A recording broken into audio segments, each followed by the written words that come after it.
Hey folks, welcome to our channel फिनरबस। Stock market में trading या इन्वेस्टिंग की तीन कैटेगरी होती है। पहली कैटेगरी होती है ट्रेडर्स की, दूसरी कैटेगरी होती है इन्वेस्टर्स की, और तीसरी कैटेगरी जो कि बहुत ज्यादा इंपॉर्टेंट है वो कैटेगरी होती है कौन सी? Stay tuned.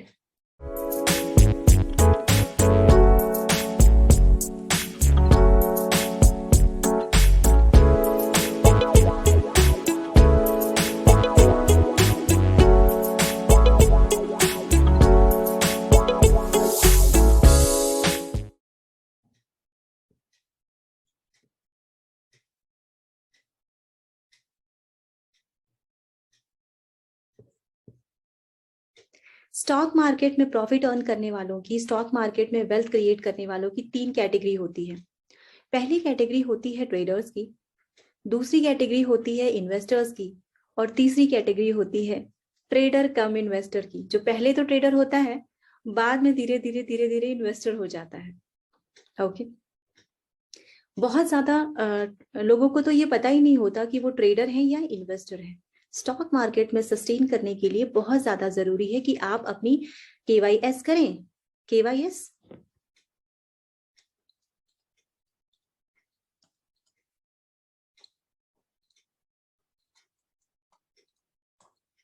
No yourself. बहुत ज्यादा जरूरी है कि आप खुद को पहचाने, खुद को आइडेंटिफाई करें कि आप ट्रेडर हैं या फिर इन्वेस्टर हैं। तभी आप लॉन्गर पीरियड ऑफ टाइम तक स्टॉक मार्केट में सस्टेन कर पाएंगे। ओके। इसीलिए ट्रेडिंग वर्सेस इन्वेस्टिंग हमेशा कंटिन्यू चलता रहता है। अगर हम ट्रेडर और इन्वेस्टर की बात करें, उसको कंपेयर करें, तो सबसे पहला है बेस। ट्रेडर जो होता है वो शॉर्ट टर्म स्ट्रेटेजीज को फॉलो करता है। Short term strategies in the sense frequently buy और सेल करता है स्टॉक्स को, यानी कि बहुत शॉर्टर पीरियड ऑफ टाइम में बाइंग करता है स्टॉक की और सेल करता है, शॉर्टर पीरियड ऑफ टाइम में प्रॉफिट बुक करता है। ओके। उसी जगह पर इन्वेस्टर क्या करता है? इन्वेस्टर अपनी मनी को लेकर के कमिटेड होता है, स्टॉक को लेकर कमिटेड होता है, और वो वेल्थ क्रिएट करता है।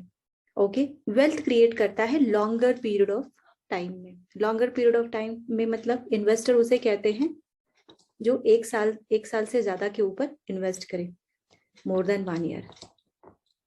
ओके। उसे हम इन्वेस्टर कहते हैं। वैसे तो लॉन्ग टर्म इन्वेस्टर भी है, मिड टर्म इन्वेस्टर भी है, शॉर्ट टर्म इन्वेस्टर भी है, उसकी अपनी अपनी अलग अलग कैटेगरी है। बट कैटेगरी अगर ऑन एन एवरेज बात की जाए तो 1 साल से ऊपर के जितने भी इन्वेस्टर होते हैं उन्हें लॉन्ग टर्म इन्वेस्टर ही कहा जाता है। ओके। सो ट्रेडर जो होता है वो शॉर्टर पीरियड ऑफ टाइम में फ्रीक्वेंटली ट्रेड करता है, बाय करता है, सेल करता है अपने स्टॉक्स को और प्रॉफिट बुक करता है। इन अ सिमिलर सेंस में इन्वेस्टर क्या करता है? Investor longer period of time तक अपने स्टॉक के प्रति, अपने मनी के लिए कमिटेड होता है। ओके। उसमें उसको पोटेंशियल दिखती है और रिमेन इन्वेस्टेड होता है लॉन्गर पीरियड ऑफ टाइम तक। ओके। और वेल्थ क्रिएट करता है। नेक्स्ट वन इज कंपैरिजन का क्राइटेरिया है डिपेंडेंसी। अब ये डिपेंडेंसी, जो ट्रेडर होता है, जो ट्रेडिंग होती है वो किस पे बेस्ड होती है? ओके। ट्रेडर बेस्ड होता है psychology of the market. Market का सेंटिमेंट पे, जो शॉर्टर टाइम पे जो सेंटिमेंट होता है मार्केट, उस पे बेस्ड होता है ट्रेडर की trading strategies. Money management, okay, कितना रिस्क ले सकता है, कितना रिवॉर्ड मिल सकता है, कितना अपनी पोर्टफोलियो को रीबैलेंस कर सकता है, कितनी क्वांटिटी ले सकता है, मनी को मैनेज करना। ओके। टेक्निकल इंडिकेटर, RSI हो गया, मूविंग एवरेज हो गया, ओके, BB हो गया, बॉलिंजर बैंड, ओके, बहुत सारे MACD हो गए, बहुत सारे टेक्निकल इंडिकेटर्स, टेक्निकल एनालिसिस करके फिर वो बाइंग सिग्नल देता है और उसको एग्जीक्यूट करता है। उसकी डिपेंडेंसी होती है, ट्रेडर की डिपेंडेंसी होती है टेक्निकल एनालिसिस। फिर उसके बाद रिस्क रिवॉर्ड, इतना रिस्क लेगा तो फिर इतना रिवॉर्ड मिलेगा। 3:1 रेशियो फॉलो करता है या 2:1 रेशियो फॉलो करता है रिस्क और रिवॉर्ड का। ओके। सो ये ट्रेडर की स्ट्रेटेजी होती है, इन सब पे बेस्ड होता है। उसी जगह पे इन्वेस्टर क्या होता है? इन्वेस्टर बेस्ड होता है फंडामेंटल ऑफ द कंपनी। यहाँ पर ट्रेडर टेक्निकल एनालिसिस पे चलता है, लेकिन जो इन्वेस्टर होता है वो फंडामेंटल्स पे चलता है, यानी कि कंपनी की ग्रोथ कितनी हुई, कंपनी का CAGR कितना है, कंपनी ने कितना प्रॉफिट अर्न किया है, कंपनी का फ्यूचर प्रोस्पेक्ट क्या है, विजन क्या है, नया कोई इन्वेंशन आया है क्या, और भी बहुत सारे, डिविडेंड दे रही है क्या, ऐसे बहुत सारे फंडामेंटल्स जो हैं कंपनी के, उसको कंपेयर करता है। ओके, सो इंडस्ट्री क्या है, उस कंपनी का जो ओवरऑल सेक्टर है उसका परफॉर्मेंस क्या है, इकोनॉमी की क्या क्या कैसी चल परफॉर्म कर रही है, इन्फ्लेशन है कि नहीं, डिफ्लेशन है कि नहीं, मनी सप्लाई कैसी है, वगैरह वगैरह वगैरह। फिनेंशियल मार्केट का परफॉर्मेंस कैसा है, कॉम्पिटिटर्स कैसे परफॉर्म कर रहे हैं, अपने आप में लीडिंग कंपनी है कि नहीं। सो इन्वेस्टर का जो डिपेंडेंसी होता है वो इन सब पे होता है, फंडामेंटल्स पे होता है, इंडस्ट्री पे होता है, इकोनॉमी पे होता है, फाइनेंशियल मार्केट पे होता है, और कॉम्पिटिटर्स पे होता है, उनके मोड्स कैसे हैं, रिस्क कैसे हैं।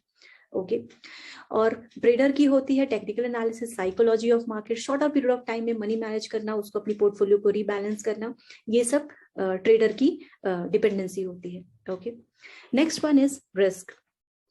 रिस्क के पर्सपेक्टिव पे सोचा जाए तो ट्रेडर का हायर रिस्क होता है, क्योंकि शॉर्टर पीरियड ऑफ टाइम के लिए वो ट्रेड करता है। अगर उसका मोमेंटम ठीक नहीं बना तो उसे लॉस भी बेयर करना पड़ सकता है। हो सकता है जैसे फॉर एग्जांपल अगर कोई ट्रेडर है वो सिर्फ 15 डेज के लिए ही इन्वेस्ट करना चाहता है, ट्रेड करना चाहता है, 15 डेज के लिए स्विंग करना चाहता है या मोमेंटम ट्रेडिंग करना चाहता है, तो उसने अगर यहाँ पर बाय किया है, अगर उसका मोमेंटम बना तो ठीक है, अदरवाइज वो 15 डेज में वो नीचे भी स्टॉक जा सकता है। इससे उसको क्या होगा, हायर रिस्क होगा। क्यों? क्योंकि उसका टाइम फ्रेम कम है, 15 डेज के लिए ही उसने ट्रेड किया है, उसका टाइम फ्रेम कम है। उसी कंपैरेटिवली इन्वेस्टर को क्या होता है, कंपैरेटिवली लोअर रिस्क होता है। क्यों लोअर रिस्क होता है? क्योंकि उसका टाइम होराइजन ज्यादा है। ओके, ज्यादा है, वो लॉन्गर पीरियड ऑफ टाइम तक वेट कर सकता है। अगर शॉर्टर पीरियड ऑफ टाइम में उसे उसका कंडीशन फेवरेबल नहीं होती है तो लॉन्गर पीरियड ऑफ टाइम तक वो रिमेन इन्वेस्टेड रह सकता है। इसलिए इन्वेस्टर की जो रिस्क है वो कंपैरेटिवली लो होती है। Okay, because of time horizon. Next one is perception. Trader का परसेप्शन कैसा होता है? ट्रेडर का परसेप्शन जो है वो डिपेंड करता है मार्केट फ्लक्चुएशन पे। मार्केट जिस तरह से चेंज होती है, जिस तरह से मूवमेंट होता है, जिस तरह से नई नई न्यूज कंटिन्यू आना शुरू होती है, कभी उसके सेंटिमेंट पॉजिटिव हो जाते हैं, कभी उसके सेंटिमेंट्स नेगेटिव हो जाते हैं, कभी वो बुलिश हो जाता है, कभी बेरिश हो जाता है। ओके, क्यों ऐसा होता है? क्योंकि वो मार्केट के फ्लक्चुएशन के इस हिसाब से काम करता है। ओके, डिमांड एंड सप्लाई के बेसिस पे डिसीजन लेता है। ये क्यों डिपेंड करता है? क्योंकि मार्केट मूवमेंट, हम स्टॉक स्पेसिफिक भी हो जाते हैं। कोई स्टॉक बुलिश है तो ट्रेडर उसमें क्या करेगा, बाय करके चलेगा। कोई स्टॉक बेरिश है तो सेम टाइम में भी वो स्टॉक को क्या करेगा, शॉर्ट सेल करेगा। ओके, सेल करते हुए चलेगा। सो उसमें अपनी प्रॉफिट बुक करेगा, और इसमें बुलिश होकर अपनी प्रॉफिट बुक करेगा, इसमें बेरिश होकर अपनी प्रॉफिट बुक करेगा। सो इस तरह से चेंजेस जैसे मार्केट में होते हैं वैसे ट्रेडर के सेंटिमेंट चेंज होते रहते हैं, फ्लक्चुएट होते हैं। ओके, हमेशा चेंज होते रहते हैं। इसके कंपैरिजन में जो इन्वेस्टर होता है उसका जो परसेप्शन होता है वो कांस्टेंट होता है। ओके, वो इतना इजीली चेंज नहीं होता। यहाँ पे तो कभी वो ट्रेडर बुलिश हो जाता है तो कभी बेरिश हो जाता है, लेकिन इन्वेस्टर का लॉन्गर पीरियड ऑफ टाइम में रिमेन इन्वेस्टेड होने की वजह से उसका सेंटिमेंट हमेशा पॉजिटिव होता है। ओके, वो हमेशा बुलिश सेंटिमेंट में ही रहता है कि लॉन्गर पीरियड ऑफ टाइम तक उसे रिमेन इन्वेस्ट रहना है। सो इसकी वजह से उसके सेंटिमेंट्स हमेशा पॉजिटिव होते हैं, हमेशा बुलिश होते हैं। Okay, next one is screen time. Screen time, एक ट्रेडर के लिए रेगुलर स्क्रीन टाइम होना चाहिए। एक जो ट्रेडर होता है सुबह 9:15 से लेकर के 3:30 तक वो स्क्रीन टाइम में अगर डेली रहे तो उसके लिए ज्यादातर प्रॉफिटेबल होता है, फ्रूटफुल होता है। उसके कंपैरिजन में इन्वेस्टर को रहने की जरूरत नहीं है। इन्वेस्टर को अपने स्क्रीन जो उसका स्क्रीन है, उसका जो पोर्टल है, उसमें हमेशा देखने की जरूरत नहीं है कि अरे मेरा प्रॉफिट यहाँ तक गया या यहाँ तक गया, यहाँ तक गया, यहाँ तक गया। उसे विजिट करने की जरूरत नहीं है बार बार। क्यों? क्योंकि उसका जो पर्सपेक्टिव है वो लॉन्गर पीरियड ऑफ टाइम का है। ओके, हाँ, इन्वेस्टर ये जरूर कर सकता है कि वो क्वार्टरली रिजल्ट या फिर जो जिस स्टॉक में रिमेन इन्वेस्टेड है उसकी जो न्यूज आती है, उसके जो सेंटिमेंट्स हैं, उसको हमेशा इवैल्यूएट करते रहे। क्वार्टरली रिजल्ट आता है उसको चेकआउट करते रहे, डिविडेंड डिक्लेयर होता है उसको चेकआउट करता रहे। ओके, सो लेकिन स्क्रीन टाइम जो इन्वेस्टर की है वो एज कंपेयर टू ट्रेडर बहुत कम होती है। ओके, सो इस तरह से हम ट्रेडर और इन्वेस्टर को कंपेयर करते हैं। बहुत ज्यादा जरूरी है कि एक ट्रेडर खुद को जाने कि वो ट्रेडर है और एक इन्वेस्टर खुद को जाने कि वो इन्वेस्टर है। क्योंकि ओरिजिनली आप ट्रेडर हैं और ओरिजिनली आप इन्वेस्टर हैं, ये जानना बहुत ज्यादा जरूरी है। ये नहीं हो सकता कि आप सोच करके तो आए हैं कि हम ट्रेडर बनेंगे, और ट्रेडिंग करने के लिए आपने अपने जो पैसे हैं वो स्टॉक में लगाए ट्रेडिंग करने के लिए, और ये सोचा, वो कौन सा कॉन्सेप्ट है 21 दिन में डबल। ओके, लेकिन क्या हुआ, आपके सेंटिमेंट काम नहीं किए और वो 21 दिन का जो है 210 दिन हो गए। ओके, यानी कि अगर आपने स्टॉक को बाय यहाँ पर किया है, स्टॉक को बाय यहाँ पर किया है, आपने सोचा ये सपोज ये 100 है, आपने सोचा कि 21 दिन में डबल, यानी यहाँ पे 200 हो जाएगा ये। ओके, आपके सेंटिमेंट्स जो है 21 डेज के थे। ओके, 21 दिन में डबल हो जाएगा, लेकिन हुआ क्या, नीचे आ गया वो स्टॉक। ओके, सो आपके जो सेंटिमेंट्स हैं, आपकी जो स्ट्रेटेजी है वो काम नहीं की, तो आपने क्या सोचा, कोई बात नहीं, हम थोड़ी देर और वेट कर लेते हैं। ओके, 21 डेज का 42 डेज हो गया। ओके, कोई बात नहीं, हम थोड़े दिन और वेट करते हैं। तो अब क्या हो रहे हो, आप थर्ड कैटेगरी में आ गए। थर्ड कैटेगरी कौन सी, ट्रेडर कम इन्वेस्टर की। यानी कि आपने स्टार्टिंग में ओरिजिनली तो आप ट्रेडर थे, लेकिन जस्ट बिकॉज कि आपके सेंटिमेंट्स ठीक से वर्क नहीं किए, आपकी स्ट्रेटेजी ठीक से वर्क नहीं की, तो आपने क्या किया, अपने जो ट्रेडर की जो आइडेंटिटी है वो कोलैप्स हो गई आपकी, और आप खुद को इन्वेस्टर बना चुके हो। आपका जो स्टॉप लॉस का सिस्टम है, अच्छा स्टॉप लॉस के बारे में हम आगे आने वाले एपिसोड में डिस्कस करेंगे। जो स्टॉप लॉस का सिस्टम है वो आपके ब्रेन में है, आपके सिस्टम में नहीं है। ओके, बहुत ज्यादा जरूरी है एक ट्रेडर के लिए स्टॉप लॉस यूज करना और अपनी स्ट्रेटेजी को मेंटेन रखना। कोई बात नहीं, स्ट्रेटेजी वर्क नहीं करती, कोई बात नहीं है, आप ट्रेड से बाहर आ जाइए, लेकिन एक ट्रेडर का इन्वेस्टर में कन्वर्ट हो जाना, ओके, और एक इन्वेस्टर का ट्रेडर में कन्वर्ट हो जाना, ये स्ट्रेटेजी के अगेंस्ट होती है।